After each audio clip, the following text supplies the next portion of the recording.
لاہور میں واقع قدیم مندروں میں سے ایک بھدرکالی مندر۔ لاہور میں واقع ہندو دھرم کی درگاہ دیوی سے منسوب یہ بھدرکالی مندر 19ویں صدی کا ایک قدیم مندر تھا جو ٹھوکر نیاز بیگ کی گلزار کالونی میں واقع لاہور کی اہم ہندو عبادت گاہوں میں سے ایک تھا۔ یہ مندر اصل میں ایک تالاب جو اشنان کے لیے بنایا گیا تھا، گھنے برگد کے درخت، کچھ سماد، مندر کی مرکزی عمارت اور ایک پرانے کنویں یا باولی پر مشتمل کمپلیکس تھا جو ایک دبیز دیوار کے اندر واقع تھا۔ کنہیا لال کے مطابق لاہور اور گرد و نواح میں ہندوؤں کا سب سے بڑا میلہ یہیں لگتا تھا جہاں ہندو مرد و زن ماتھا ٹیکنے کو آتے تھے۔ یہ مکان بہت پرانا ہے جس کی تشریح کسی کی زبان سے سننے میں نہیں آتی۔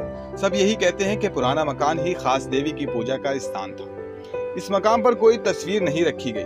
مندر پر اتنا چڑھاوا چڑھ جاتا ہے جو پجاریوں کی گزر بسر کو کافی ہوتا ہے۔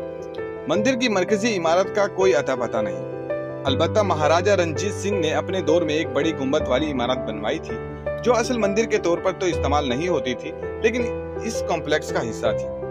تقسیم کے بعد ایک استاد بشیر احمد میو نے کیسے مندر کو بچایا؟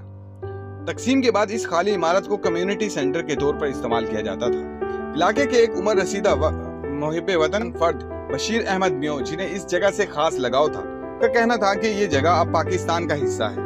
اس بات سے فرق نہیں پڑتا کہ یہ ہندوؤں کے لیے ہو یا مسلمانوں کے، ہم سب اب پاکستانی ہیں۔ 1992 کے دنگے، یہاں کا ایک واقعہ بہت مشہور ہوا تھا جسے مشہور عرب چینل الجزیرہ نے بھی رپورٹ کیا تھا۔ ہوا کچھ یوں کہ بابری مسجد کی شہادت کے بعد حکومت پاکستان نے پورے ملک میں عام تعطیل کا اعلان کر دیا۔ عوام غم و غصے سے بھرے بیٹھے تھے اور جس کو جہاں موقع ملا وہ مندروں پر چڑھ دوڑا۔ اس دن اسکول کی بھی چھٹی تھی۔ پرنسپل، کچھ اساتذہ اور محلے کے لوگ وہاں موجود تھے کہ قریبی علاقے سے عوام کا ایک ہجوم اس عمارت کے باہر جمع ہو گیا جو اسے توڑنا یا گرانا چاہتے تھے۔ ان کے نزدیک جو بھی ہو یہ عمارت ہندوؤں کے مندر کا حصہ رہ چکی تھی۔ بشیر احمد اس دن وہاں موجود تھے۔ انہوں نے ہاتھ اٹھا کر مجمع کو وہیں روک دیا اور دوسرے کی عبادت گاہوں کو نقصان نہ پہنچانے کے حوالے سے ایک تقریر کی۔ بزرگ سمجھ کر سب نے ان کی بات غور سے سنی۔ انہوں نے کہا کہ یہ اب غریب بچوں کا اسکول ہے، کوئی مندر نہیں، اسی لیے اسے کچھ نہ کہا جائے۔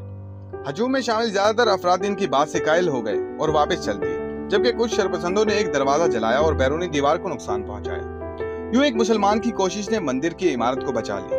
بشیر صاحب 83 سال کی عمر میں 2018 میں انتقال کر گئے، لیکن ان کی کوششیں آج اس اسکول کی صورت میں قائم دائم ہیں۔ تقسیم کے بعد پاکستان میں موجود بہت سے مندروں کو بھارت سے آئے مہاجرین کو الاٹ کیا گیا، جن میں سے یہ بھی ایک تھا۔ اس کا ایک حصہ جہاں پوتر استھان یعنی مقدس کمرے اور باغات واقع تھے، کچھ میواتی خاندانوں کو الاٹ کر دیا گیا جنہوں نے اپنے حساب سے اس میں تبدیلیاں کر لی اور اب بھی وہاں رہ رہے ہیں۔ مندر کے قریب ہی ایک اور پرانی عمارت تھی جہاں ایک دکان بنی ہوئی تھی، اب اسے بھی گرا دیا گیا ہے، جبکہ اسکول کے اندر موجود مندر کا حصہ اب بھی بہتر حالت میں دیکھا جا سکتا ہے۔ اس کا گنبد دور سے ہی نظر آ جاتا ہے۔ بقیہ اسکول کی عمارت نئی تعمیر کی گئی۔